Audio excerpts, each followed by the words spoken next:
அல்ஹம்துலில்லாஹி ரப்பில் ஆலமீன் வஸ்ஸலாத்து வஸ்ஸலாமு அலா ரசூலிஹில் கரீம் அம்மா பஅத். கண்ணியத்திற்குரியவர்களே, அல்லாஹ் நமக்கு வழங்கி இருக்கக்கூடிய இந்த இனிய அழகிய மார்க்கம் இஸ்லாம். இந்த இஸ்லாத்தில் ஒரு பகுதி நம்முடைய இறை நம்பிக்கையை சார்ந்த, நம்முடைய ஈமானை சார்ந்த பகுதியாக இருக்கிறது. அந்த பகுதியை அகீதா என்று அழைப்பார்கள். அகீதா என்று சொன்னால் என்ன? கொள்கை, கோட்பாடு, நம்முடைய இறை நம்பிக்கையை சார்ந்த அந்த பகுதி. மார்க்கத்தின் மிகப்பெரிய இன்னொரு பகுதி என்ன? நம்முடைய வெளிப்படையான அமல்களை சார்ந்த பகுதி ஷரியா. ஷரியா என்று அதை அழைப்பார்கள். ஷரியா என்று சொன்னால் என்ன? நம்முடைய வெளிப்படையான அமல்களை குறித்த பகுதியாகும். நம்முடைய வெளிப்படையான அமல்களை குறித்த சட்டங்களை சொல்லக்கூடிய பகுதி. இந்த இரண்டு சேர்ந்துதான் இந்த மார்க்கம் முழுமை பெறுகிறது. அகீதா, இந்த கொள்கை மிக மிக அவசியமானது. கொள்கை சரியாக இருந்தால், இறை நம்பிக்கை சரியாக இருந்தால் மட்டுமே தான் நாளை மறுமை நாளின் வெற்றி நமக்கு கிடைக்கும். இந்த கொள்கை சரியாக இருந்தால் மட்டுமே தான் நம்முடைய வெளிப்படையான அமல்கள் அல்லாஹ்விடத்தில் அங்கீகரிக்கப்படும். எனவே ஷரியா என்கிற அந்த வெளிப்படையான அமல்கள் சீராக அமைய வேண்டும், அல்லாஹ்விடத்தில் அங்கீகரிக்கப்பட வேண்டும் என்று சொன்னால் உள்ளத்தில் இருக்கக்கூடிய இறை நம்பிக்கை என்கிற அந்த அகீதா, கொள்கை சீராக இருக்க வேண்டும். ஆனால் அதே நேரத்தில் கண்ணியத்திற்குரியவர்களே, இந்த வெளிப்படையான அமல்களை சார்ந்த அந்த பகுதி ஷரியா, இதுவும் மிக மிக முக்கியமானது. ஏனென்று சொன்னால் உள்ளத்தில் இருக்கக்கூடிய அந்த இறை நம்பிக்கை, உள்ளத்தில் இருக்கக்கூடிய அந்த கொள்கை அகீதா, இது சீராக இருக்கிறதா இல்லையா? உள்ளத்தில் இறை நம்பிக்கை உண்மையானதா அல்லது பொய்யானதா? அல்லது உள்ளத்தில் இருக்கக்கூடிய அந்த இறை நம்பிக்கை ஈமான் பலமாக இருக்கிறதா, பலவீனம் அடைந்து இருக்கிறதா? அல்லது உள்ளத்தில் இருக்கக்கூடிய அந்த ஈமான் இறை நம்பிக்கை அதிகமாக இருக்கிறதா அல்லது குறைந்திருக்கிறதா என்பதையெல்லாம் தீர்மானிக்கக்கூடியதுதான் நம்முடைய வெளிப்படையான அமல்கள். உள்ளத்தில் எப்படி ஈமான் இருக்குமோ அதே மாதிரியான அமல்கள் தான் வெளிப்படையாக பிரதிபலிக்கும். மேலும் கணித்திற்குரியவர்களே, இந்த ஒட்டுமொத்த மார்க்கத்தில் அகீதா என்னும் அந்த கொள்கையை விட்டுவிடுவோமே ஆனால் மிஞ்சியிருக்கக்கூடிய அனைத்தும் ஷரியத்தை சார்ந்தது என்று சொன்னால், அகீதாவை தவிர இருக்கக்கூடிய ஒட்டுமொத்த மார்க்கமே ஷரியத்து தான். அப்படி இருக்க அகீதாவுக்கும் ஒரு தனிப்பட்ட சிறப்பு, ஒரு முக்கியத்துவம் இருக்கிறது. அதே நேரத்தில் வெளிப்படையான அமல்கள் ஷரியத்துக்கும் ஒரு முக்கியத்துவம் இருக்கிறது. இந்த ஷரியத், வெளிப்படையான அமல்களை குறித்த சட்டங்களை சொல்லக்கூடிய பகுதி இருக்கிறது ஷரியத். இதற்கு இன்னொரு வார்த்தை தான் ஃபிக். ஃபிக் என்று சொன்னால் மனிதனுடைய வெளிப்படையான அமல்களை குறித்த கல்வியை தரும் ஒரு பாடமாகும். மார்க்கத்தின் ஷரியத் என்கிற அந்த பகுதிக்கு கல்வித்துறையில் அறிஞர்கள் அந்த பாடத்தை மக்களுக்கு போதிக்கும் பொழுது அந்த பாடத்திற்கு அவர்கள் கொடுத்த பெயர் என்ன? ஃபிக். எனவேதான் இந்த பகுதி ஒரு முஸ்லீமுக்கு மிக மிக முக்கியமானது. இந்த பகுதியை, வெளிப்படையான அமலை குறித்த ஃபிக் என்னும் இந்த ஷரியத்தை ஒருவர் அடைந்து விடுவாரேயானால் அவருக்கு மிகப்பெரிய நன்மை கிடைத்து விட்டது, மிகப்பெரிய பரக்கத், அல்லாஹ்வுடைய அருட்கொடை கிடைத்து விட்டது. எனவே தான் ரசூல் அவர்கள் சொன்னார்கள், மை யுரிதில்லாஹு பிஹி கைரன் யுஃபக்கிஹு ஃபித்தீன். அல்லாஹ் யாரை குறித்து நன்மையை நாடுகின்றானோ அல்லாஹ் அவருக்கு மார்க்க அறிவை கொடுத்து விடுகிறான், ஃபிக்கை கொடுத்து விடுகிறான். எனவே இந்த பாடத்தை நாம் இன்ஷா அல்லாஹ் அடுத்து பார்க்க போகிறோம். ஃபிக் என்னும் பாடத்தை நாம் படிக்க போகிறோம். எனவே ஃபிக் என்று சொன்னால் என்ன, அதை நன்றாக புரிந்து கொள்வோம். ஃபிக் என்றால் என்ன? ஃபா காஃப் ஹா. ஃபிக் என்கிற இந்த வார்த்தைக்கு மொழி ரீதியான அர்த்தம், டிக்ஷனரியில் அகராதியில் இதற்கான அர்த்தம் என்ன? புரிந்து கொள்ளுதல் என்பது அர்த்தமாகும். புரிந்து கொள்வது, புரியுதல். இந்த வார்த்தை அல்லாஹ் சுப்ஹானஹு வ தஆலா குர்ஆனில் பல இடங்களிலே பயன்படுத்தி இருக்கிறான், புரிந்து கொள்ளுதல் என்கிற அர்த்தத்தில். உதாரணத்திற்கு முனாஃபிகூன் அத்தியாயத்தின் 3வது மற்றும் 7வது வசனத்தை பாருங்கள். 3வது வசனத்தில் அல்லாஹ் கூறுகிறான், ذَلِكَ بِأَنَّهُمْ آمَنُوا ثُمَّ كَفَرُوا فَطُبِعَ عَلَى قُلُوبِهِمْ فَهُمْ لَا يَفْقَهُونَ. இவர்கள் நம்பிக்கை கொண்டு மீண்டும் குஃப்ர் செய்து விட்டார்கள், நிராகரித்து விட்டார்கள். எனவே இவர்களுடைய உள்ளங்களில் முத்திரை போடப்பட்டு விட்டது. எனவே இவர்கள் புரிந்து கொள்ள மாட்டார்கள். லா யஃப்கஹூன், புரிந்து கொள்ள மாட்டார்கள். பனி இஸ்ராயில் அத்தியாயத்தின் 44ஆம் வசனத்தில் அல்லாஹ் சொல்கிறான், துஸப்பிஹு லஹு ஸமாவாத்து ஸப்உ வல் அர்து வமன் ஃபீஹின்ன وَإِن مِّن شَيْءٍ إِلَّا يُسَبِّحُ بِحَمْدِهِ وَلَكِنْ لَا تَفْقَهُونَ تَسْبِيحَهُمْ. 7 வானங்களும் பூமியும் இதற்கு மத்தியில் என்னெல்லாம் இருக்கிறதோ அனைத்தும் அல்லாஹ்வை துதிக்கிறது, தஸ்பீஹ் செய்கிறது. அல்லாஹ்வுடைய ஒவ்வொரு படைப்பும் அல்லாஹ்வை புகழ்ந்து துதித்து கொண்டுதான் இருக்கிறது, தஸ்பீஹ் செய்து கொண்டுதான் இருக்கிறது. ஆனால் லா தஃப்கஹூன தஸ்பீஹவும், நீங்கள் அவர்களுடைய தஸ்பீஹ் முறையை எப்படி தஸ்பீஹ் செய்கிறார்கள் என்பதை நீங்கள் புரிந்து கொள்ள மாட்டீர்கள் என்று அதே வார்த்தை அல்லாஹ் பயன்படுத்துகிறான். அதே மாதிரி தாஹா அத்தியாயத்தின் 27ஆம் வசனத்தில் மூசா அலைஹிஸ்ஸலாத்து வஸ்ஸலாம் அவர்கள் அல்லாஹ்விடத்திலே பிரார்த்தனை செய்ததாக அல்லாஹ் குறிப்பிடுகிறான்.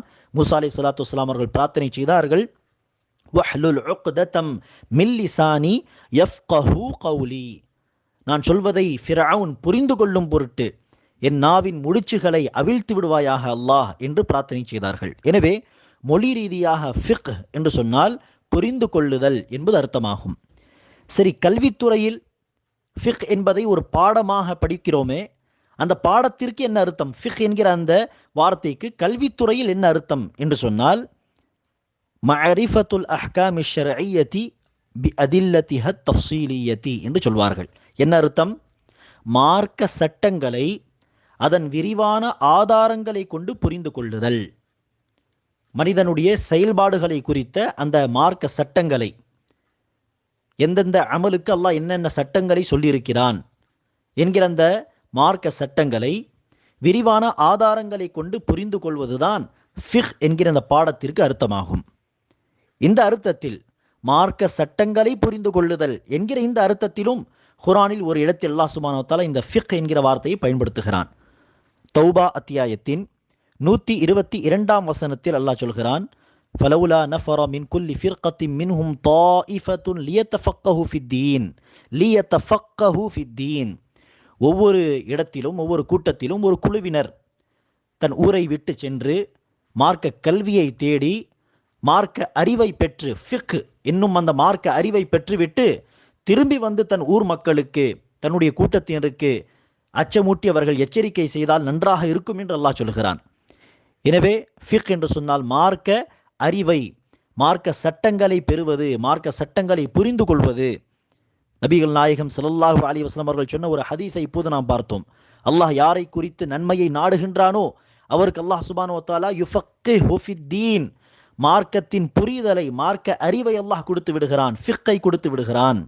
மேலும் இப்னு அப்பாஸ் ரலியல்லாஹு அன்ஹு அவர்கள் ரசூல் ஸல்லல்லாஹு அலைஹி வஸல்லம் அவர்களுக்கு பணிவுடை செய்யக்கூடியவராக இருந்தார். அவருடைய பணிவுடையை பார்த்து மகிழ்ச்சி அடைந்த ரசூல் அவர்கள் ஒரு நாள் அவருக்காக அல்லாஹ்விடத்தில் பிரார்த்தனை செய்தார்கள். என்ன பிரார்த்தனை? அல்லாஹும்ம ஃபக்கிஹு ஃபித்தீன் வ அல்லிம்ஹு தஅவீல். இறைவா, இப்னு அப்பாஸுக்கு நீ குர்ஆனுடைய விளக்கத்தை, தஃப்சீரை கற்றுக் கொடுப்பாயாக, மேலும் தீனுடைய ஃபிக்கை, மார்க்க சட்டங்களின் அறிவை, புரிதலை வழங்குவாயாக என்று ரசூல் அவர்கள் துஆ செய்தார்கள். எனவே கண்ணியத்திற்குரியவர்களே, ஃபிக் என்கிற இந்த பாடத்திற்கு என்ன அர்த்தம்? மார்க்க சட்டங்களை, மனிதனுடைய வெளிப்படையான செயல்பாடுகளை குறித்து மார்க்கம் என்னென்ன சட்டம் சொல்கிறது என்கிற அந்த சட்டங்களை அதற்குரிய ஆதாரங்களை கொண்டு புரிந்து கொள்ளுதல், இதுதான் ஃபிக் எனப்படும். எனவே அந்த மார்க்க சட்டங்கள் என்று சொன்னோமே, மனிதர்களுடைய வெளிப்படையான அமல்களை குறித்து அல்லாஹ் சொன்ன சட்டங்கள், இந்த மார்க்க சட்டங்கள், இது எத்தனை வகைப்படும் அதையும் புரிந்து கொள்வது அவசியம். இந்த மார்க்க சட்டங்கள், இதை அரபியிலே அஹ்காம் என்று சொல்வார்கள். சட்டங்கள் என்பதற்கு அரபி வார்த்தை என்ன? அஹ்காம். இந்த அஹ்காம் எத்தனை வகைப்படும்? 5 வகைப்படும். சட்டம் என்று சொன்னால் என்ன? உதாரணத்திற்கு சிக்னலில் பச்சை நிற லைட்டு போடப்பட்டால் என்ன அர்த்தம்? போகலாம், அனுமதி இருக்கிறது என்பது அர்த்தமாகும், இல்லையா? அதே சிவப்பு நிற லைட் போடப்பட்டால் போகக்கூடாது, தடை என்பது அர்த்தமாகும். எனவே சட்டம் என்று சொன்னாலே என்ன? சட்டம் என்கிற வார்த்தையை கேட்ட உடனே நம்முடைய உள்ளத்தில் வரக்கூடிய அர்த்தம் என்ன? செய்ய வேண்டும், செய்யக்கூடாது, செய்யலாம், தடை செய்யப்பட்டவை, அனுமதிக்கப்பட்டவை, இதுதான் சட்டங்கள். எனவே மார்க்கத்தில் அப்படி எத்தனை சட்டங்கள் இருக்கிறது என்று சொன்னால் 5 சட்டங்கள் உண்டு. முதலாவது சட்டம் என்ன? வாஜிப் அல்லது ஃபர்து. வாஜிப் அல்லது ஃபர்து. ஃபர்லு என்று சொல்வார்கள் தமிழ் மக்கள், ஃபர்து. வாஜிப் அல்லது ஃபர்து என்று சொன்னால் என்ன? கடமை, கட்டாய கடமை, அவசியம் செய்ய வேண்டியவை. வாஜிப் அல்லது இந்த ஃபர்தை, கட்டாய கடமையை செய்தால் நன்மை கிடைக்கும், செய்யாவிட்டால் தீமை, செய்யாவிட்டால் அது பாவமாக கருதப்படும். அதற்கான உதாரணம் என்ன? ஒரு இரவு ஒரு பகலில் ஒரு நாளில் அல்லாஹ் நம் மீது கடமையாக்கிய ஐவேளை தொழுகை. இந்த ஐவேளை தொழுகை என்பது வாஜிப், ஃபர்த், கட்டாய கடமை, அவசியம், செய்ய வேண்டியவை. இந்த தொழுகையை எவர் ஒருவர் நிலை நிறுத்துவாரோ அவருக்கு நன்மைகள் கிடைக்கும். எவர் இதை வீணாக்குவாரோ, தொழமாட்டாரோ, அவருக்கு தீமை எழுதப்படும், பாவம் எழுதப்படும். அதேபோல் கண்ணியத்திற்குரியவர்களே, அல்லாஹ்வுக்கு செய்ய வேண்டிய கடமைகளிலும் இதில் வரும், உள்ளடங்கும். அதே நேரத்தில் சக மனிதர்களுக்கு, மக்களுக்கு செய்ய வேண்டிய கடமைகளும் இதில் வரும். எனவே மக்களுக்கு செய்ய வேண்டிய வாஜிபுகளில் ஒரு வாஜிப் என்ன? உதாரணத்திற்கு பெற்றோருக்கு செய்ய வேண்டிய கடமைகள். பெற்றோருக்கு பணிவுடை செய்வது, உபகாரம் செய்வது, இது கட்டாய கடமை, அவசியம், செய்ய வேண்டியவை. ஒருவர் இந்த கடமையை நிறைவேற்றினால் நன்மைகள் வழங்கப்படும். பெற்றோரை கவனிக்காவிட்டால் பாவமாக அது கருதப்படும், பெரும் பாவமாக அது எழுதப்படும். இது முதலாவது சட்டம். முதலாவது சட்டம் என்ன? கட்டாய கடமை, அவசியம், செய்ய வேண்டியவை. இரண்டாவது சட்டம் என்ன? முஸ்தஹப். இதற்கு பல வார்த்தைகள் உண்டு. முஸ்தஹப் என்று சொல்லலாம், அல்லது பொதுவாக நாம் என்ன வார்த்தை பயன்படுத்துவோம் இதற்காக? சுன்னத் அல்லது நஃபில் என்கிற வார்த்தையை பயன்படுத்துவோம். முஸ்தஹப், சுன்னத், நஃபில். இதற்கு என்ன அர்த்தம்? உபரியான காரியங்கள், வலியுறுத்தப்பட்ட விஷயங்கள். மார்க்கம் இதை வலியுறுத்துகிறது, செய்ய வேண்டும் என்று வலியுறுத்துகிறது. ஆனால் இதை கடமையாக்கவில்லை. அவசியம் செய்ய வேண்டியவை அல்ல, உபரியான காரியங்கள். செய்தால் நன்மை கிடைக்கும், செய்யாவிட்டால் தீமை அல்ல, செய்யாவிட்டால் அது பாவம் அல்ல. இத்தகைய முஸ்தஹபான, சுன்னத்தான அல்லது நஃபிலான உபரியான விஷயங்கள் என்ன? உதாரணத்திற்கு ஷவ்வால் மாதத்தின் 6 நோன்புகள், அரஃபா நோன்பு, ஆஷூரா நோன்பு, அதே மாதிரி சுன்னத்தான நஃபிலான தொழுகைகள், இப்படி ஏராளமான முஸ்தஹப்பான காரியங்கள் நிறைய இருக்கிறது. அதை செய்வோமே ஆனால் கூடுதலான நன்மையை திரட்டலாம், கூடுதலான நன்மையை பெறலாம். அதை செய்யாமல் இருந்து விடுவோமையானால் அது பாவமாக கருதப்படாது. இது முஸ்தஹப்பான விஷயம். மூன்றாவது சட்டம் என்ன? ஹராம் அல்லது முஹர்ரம். ஹராம் என்று சொன்னால் என்ன? தடுக்கப்பட்ட, தடை செய்யப்பட்ட காரியங்கள், ஹராமான விஷயங்கள் என்று பொதுவாக நாம் பயன்படுத்துவோம். எனவே இந்த காரியத்தை தவிர்த்து கொண்டால், விலகி இருந்தால் நன்மை கிடைக்கும். அதை செய்தால் பாவம், அதை செய்தால் தீமை எழுதப்படும். உதாரணத்திற்கு பொய் சொல்வது, மது அருந்துவது, திருடுவது என்று பல விஷயங்கள் உண்டு. தொழுகையை விட்டு விடுவது என்று பல விஷயங்கள்.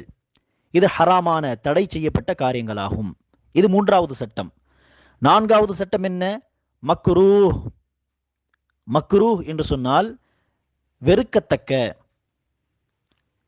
அல்லாஹ் அதை வெறுக்கிறான், நபிகள் நாயகம் அதை வெறுத்திருக்கிறார்கள். ஆனால் அதை ஹராமாக்கவில்லை. அவசியம் தவிர்த்தே ஆக வேண்டும் என்கிற அளவிற்கு அதை ஹராமாக்கவில்லை. ஆனால் ஏதோ ஒரு விதத்தில் அதை அல்லாஹ் வெறுக்கிறான், நபி அவர்கள் வெறுத்திருக்கிறார்கள். ஆனால் இதை தவிர்த்தால் நன்மை கிடைக்கும், செய்தால் தீமை எழுதப்படாது, இன்ஷா அல்லாஹ் பாவமாக அது கருதப்படாது. உதாரணத்திற்கு நபி ஸல்லல்லாஹு அலைஹி வஸல்லம் அவர்கள் ஒரே மூச்சில் ஒரு டம்ளர் தண்ணியை குடித்து விடுவதை ரசூல் அவர்கள் வெறுத்திருக்கிறார்கள். ரசூல் அவர்கள் நமக்கு போதித்த ஒழுக்கம் என்ன? 3 முறை பாத்திரத்திற்கு வெளியே 3 முறை மூச்சு விட்டு தண்ணீர் குடிக்க வேண்டும். இது ரசூல் அவர்கள் நமக்கு சொல்லிக் கொடுத்த ஒழுக்கமாகும். ஆனால் இதை ஒருவர் மீறி ஒரே மூச்சில் தண்ணீரை குடித்து விட்டால் இது என்ன? இதை குறித்து மார்க்கம் என்ன சட்டம் சொல்கிறது என்று கேட்கப்பட்டால் அதோடைய சட்டம் என்ன? மக்ரூஹ். இப்படி குடிப்பது, ஒரே மூச்சில் தண்ணீர் குடிப்பது வெறுக்கத்தக்க ஒரு காரியம். ஆனால் ஹராம் என்று சொல்லும் அளவிற்கு, அதை செய்துவிட்டால் பாவம், தீமை எழுதப்படும் என்று சொல்லும் அளவிற்கு அது ஹராம் அல்ல, பாவம் எழுதப்படாது. ஆனால் ஒருவர் அதை தவிர்த்து கொண்டால் அல்லாஹ் அதற்கான நன்மையை நமக்கு வழங்குவான். இது 4வது சட்டம். 5வது சட்டம் என்ன? 5வது சட்டம் ஹலால். ஹலால் என்று சொன்னால் அனுமதிக்கப்பட்ட காரியங்கள், அனுமதிக்கப்பட்ட விஷயங்கள். அனுமதிக்கப்பட்ட ஹலாலான விஷயங்கள் ஏராளம். காய்கறி, கனி வகைகள், பழ வகைகள்.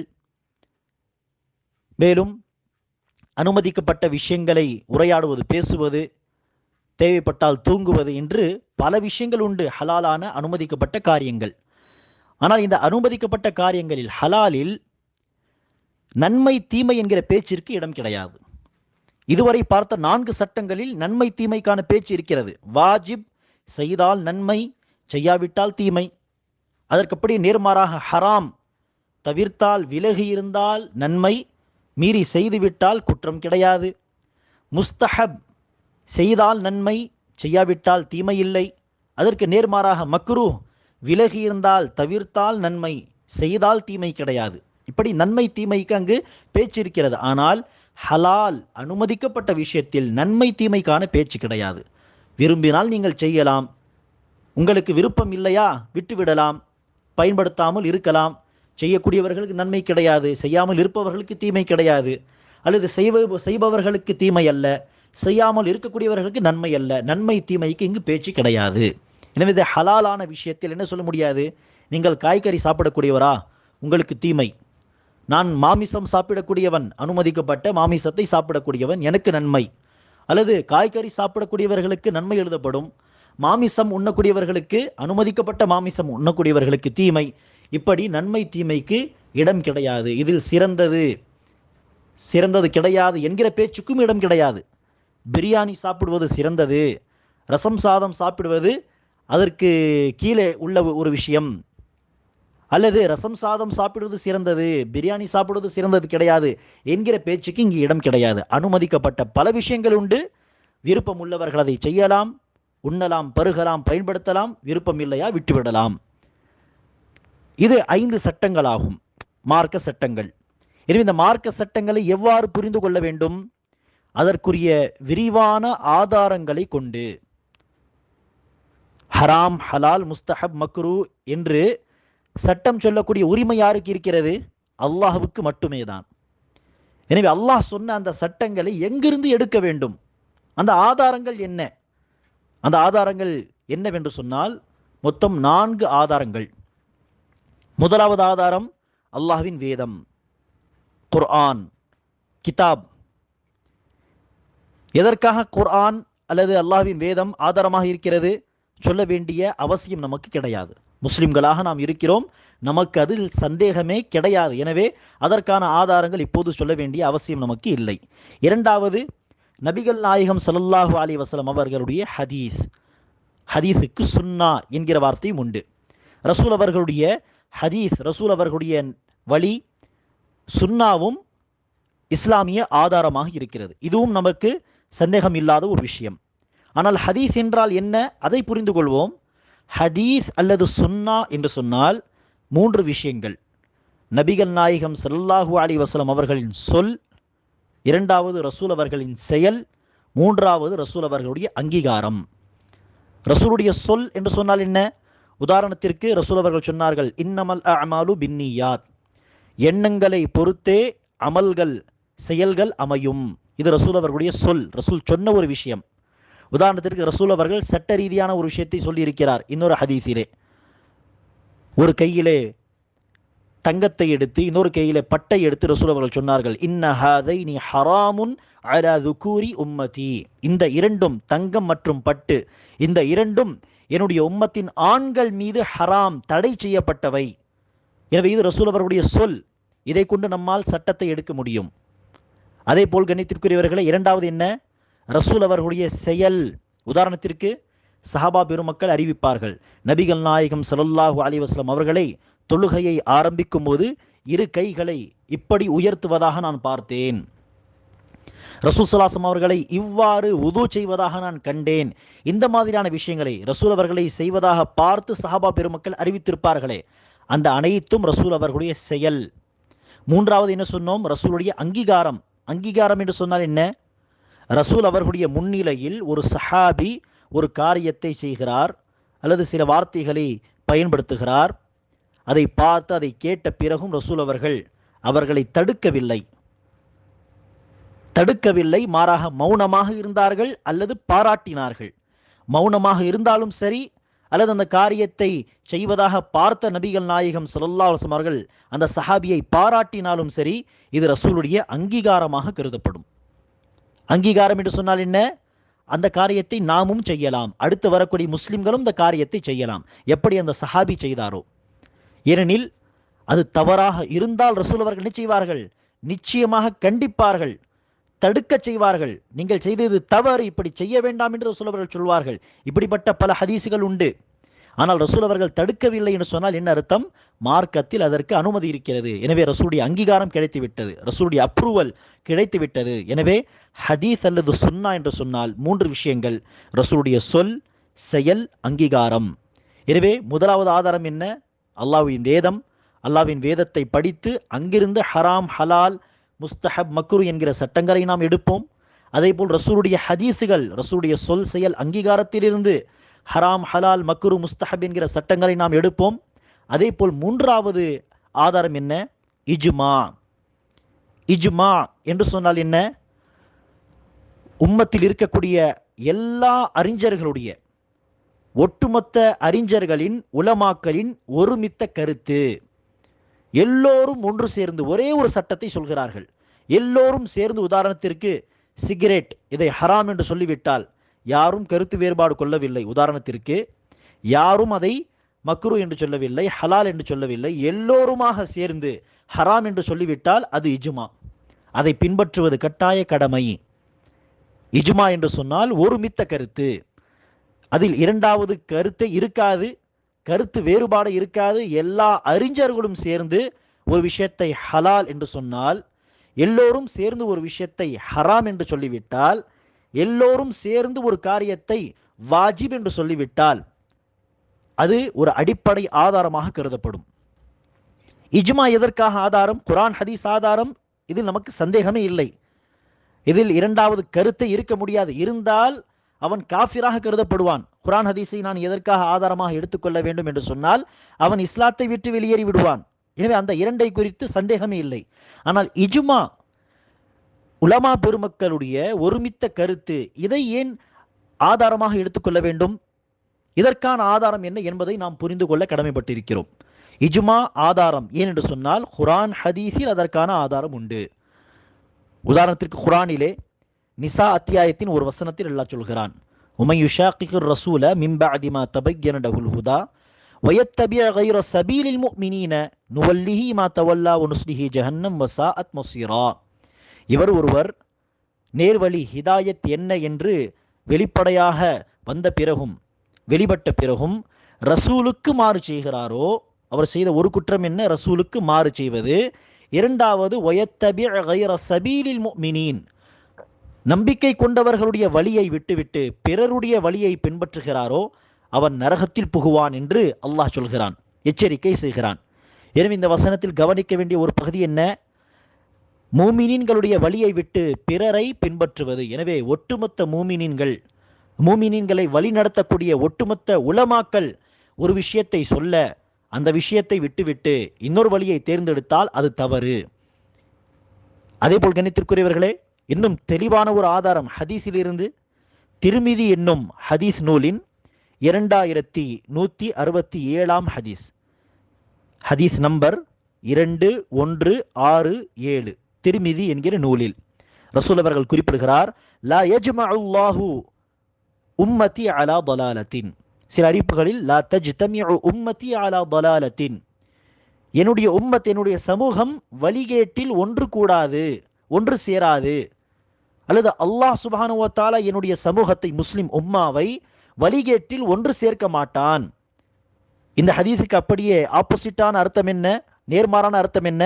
ஒரு விஷயத்தில் இந்த உம்மத் ஒட்டுமொத்தமாக ஒன்று கூடிவிட்டால், ஒன்று சேர்ந்து விட்டால் அது கண்டிப்பாக என்னவாக இருக்காது?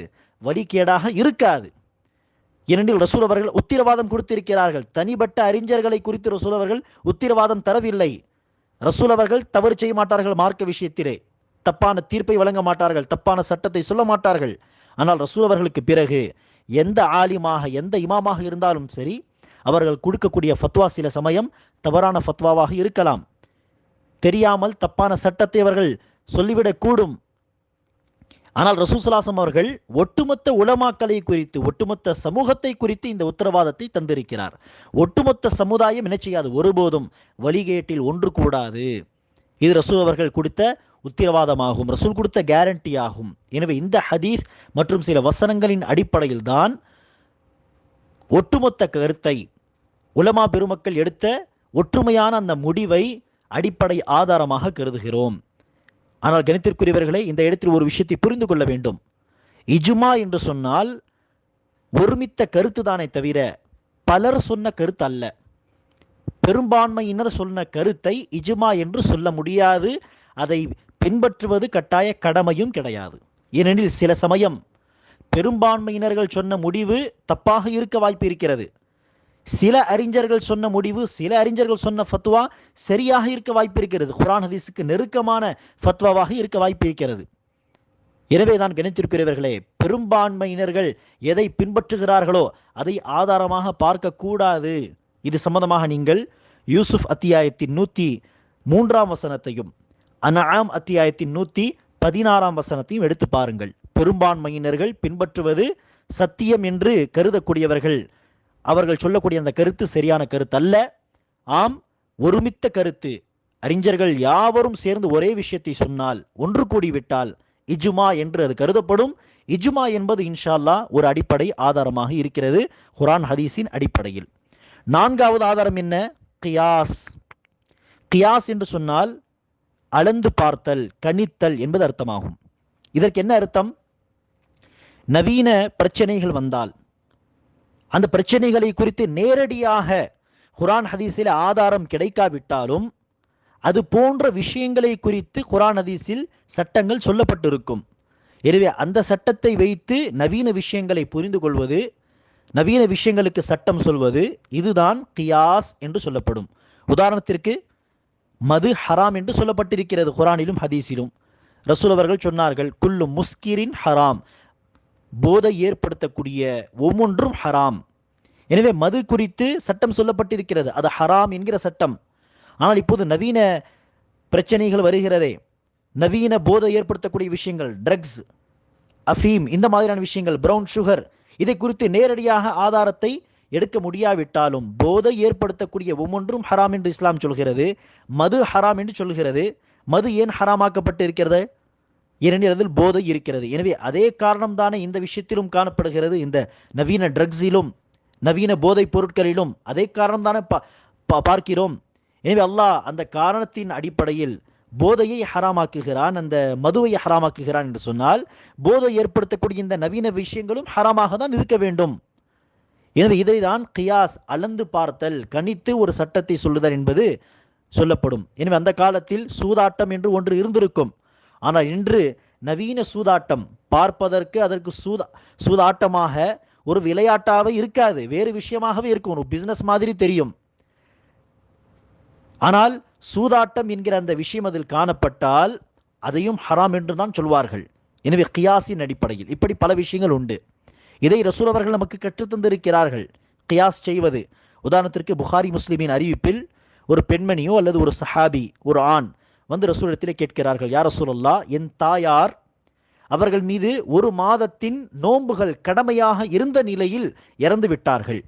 எனவே அவர்களுக்கு பதிலாக நான் அந்த கடமையை நிறைவேற்றலாமா, நான் தாயாருடைய நோன்பை நோற்கலாமா என்று கேட்டபொழுது ரசூல் அவர்கள் நேரடியாக நோம்பு நோற்கலாம் அல்லது கூடாது என்று நேரடியாக பதில் சொல்லவில்லை. மாறாக அங்கு கியாஸ் செய்வதை கற்றுத்தருகிறார். எப்படி கற்றுத்தருகிறார்கள்? ரசூல் அவர்கள் ஒரு கேள்வியை கேட்கிறார்கள், உங்கள் தாயார் மீது கடன் இருந்தால் நீங்கள் அந்த கடனை அடைக்க மாட்டீர்களா? நிச்சயமாக அடைப்பேன் யா ரசூலல்லாஹ் என்று சொன்ன பொழுது ரசூல் அவர்கள் சொன்னார்கள், வதைனுல்லாஹி அஹக்கு அன் யுக்தா. எனவே இத்தகைய கடனை விட அல்லாஹ்வின் கடன் சீக்கிரமாக என்ன செய்ய வேண்டும்? நீங்கள் அடைக்க வேண்டும். அல்லாஹ்வின் கடனை நீங்கள் சீக்கிரமாக அடைக்க வேண்டும் என்று சொன்னார்கள்.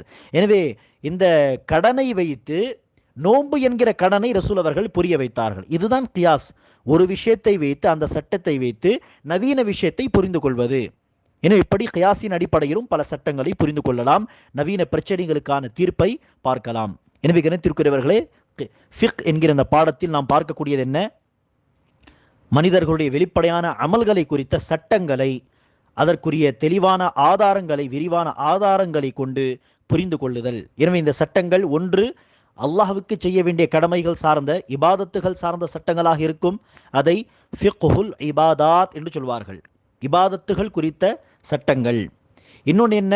ஃபிக்ஹுல் முஆமலாத், சக மனிதர்களோடு நாம் செய்யக்கூடிய நடவடிக்கைகள், அதை குறித்த சட்டங்கள்.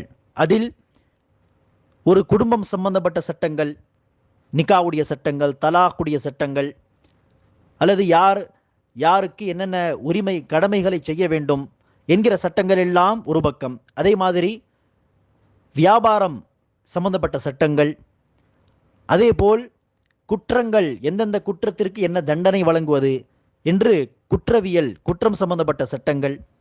இன்னொரு பக்கம் தீர்ப்பு வழங்குதல், அது இரண்டு நபர்கள் மத்தியிலே பிரச்சனை வந்தால் என்ன தீர்ப்பு வழங்குவது என்கிற சட்டங்களாக இருக்கட்டும், அல்லது மற்ற பல விஷயங்கள் பிறை சம்பந்தப்பட்ட தீர்ப்பாக இருக்கட்டும், இப்படிப்பட்ட விஷயங்கள் ஒரு பக்கம்.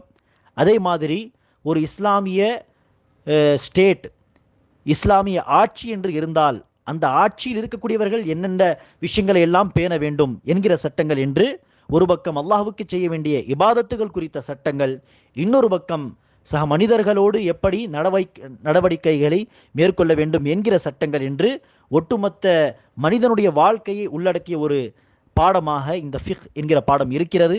எனவே இந்த விஷயத்தை கற்றுக்கொள்வது, அதிலும் குறிப்பாக கணித்திருக்கிறவர்களே, நமக்கு தேவையான நம் மீது அல்லாஹ் சுப்ஹானஹு வ தஆலா பொறுப்பாக சுமத்தியிருக்கிறானே அந்த விஷயத்தை குறித்த ஃபிக்ஹை, சட்டத்தை படித்து தெரிந்து கொள்வது நம் மீது கட்டாய கடமை. உதாரணத்திற்கு ஐவேளை தொழுகை நம் மீது கட்டாய கடமையாக இருக்கிறது. எனவே தொழுகை சம்பந்தப்பட்ட சட்டத்தை, ஃபிக்ஹை படித்து தெரிந்து கொள்வது நம் மீது கடமையாக இருக்கிறது. அதேபோல் கணவன் மனைவி என்று இருவரும் சேர்ந்து வாழ ஆரம்பித்து விட்டால் கணவன் மனைவிக்கு என்ன செய்ய வேண்டும் கடமைகளை, மனைவி கணவனுக்கு செய்ய வேண்டிய கடமைகள் என்ன என்பதை அந்த ஃபிக்கை கேட்டு தெரிந்து கொள்வது, படித்து தெரிந்து கொள்வது அவர்கள் மீது கட்டாய கடமை. எனவே கணித்திருக்கிறவர்களை, குறைந்தபட்சம் நம் மீது அல்லாஹ் சுப்ஹானஹு வ தஆலா பொறுப்பாக சுமத்தியிருக்கிறானே அல்லாஹ்வுக்கு செய்ய வேண்டிய கடமைகள், சக மனிதர்களுக்கு செய்ய வேண்டிய கடமைகள், அதை குறித்த ஃபிக்கை, அதை குறித்த சட்ட ரீதியான கல்வியை குறைந்தபட்சம் நான் படித்தே ஆக வேண்டும். இதை குறித்து தான் ரசூல் அவர்கள் சொல்கிறார்கள், தொலபுல் இல்மி ஃபரீதத்துன் அலா குல்லி முஸ்லிம். ஒவ்வொரு முஸ்லிம் மீது மார்க்க கல்வியை கற்றுக்கொள்வது கட்டாய கடமையாகும். எனவே அல்லாஹ் சுப்ஹானஹு வ தஆலா ஒவ்வொரு முஸ்லீமுக்கும் இந்த கடமையை நிறைவேற்றக்கூடிய பாக்கியத்தை தருவானாக. அடுத்து வரக்கூடிய காலகட்டத்தில் இன்ஷா அல்லாஹ் படிப்படியாக தூய்மை சம்பந்தப்பட்ட சட்டங்கள் என்ன, தொழுகையுடைய சட்டங்கள் என்ன, நோன்புடைய சட்டங்கள் என்ன என்று இன்ஷா அல்லாஹ் நாம் பார்க்க இருக்கிறோம். அல்லாஹ் சுப்ஹானஹு வ தஆலா நம் அனைவருக்கும் மார்க்க கல்வியை தேடக்கூடிய பாக்கியத்தை தந்தருள் புரிவானாக. அஸ்ஸலாமு அலைக்கும் வரஹ்மத்துல்லாஹி வபரகாத்துஹு.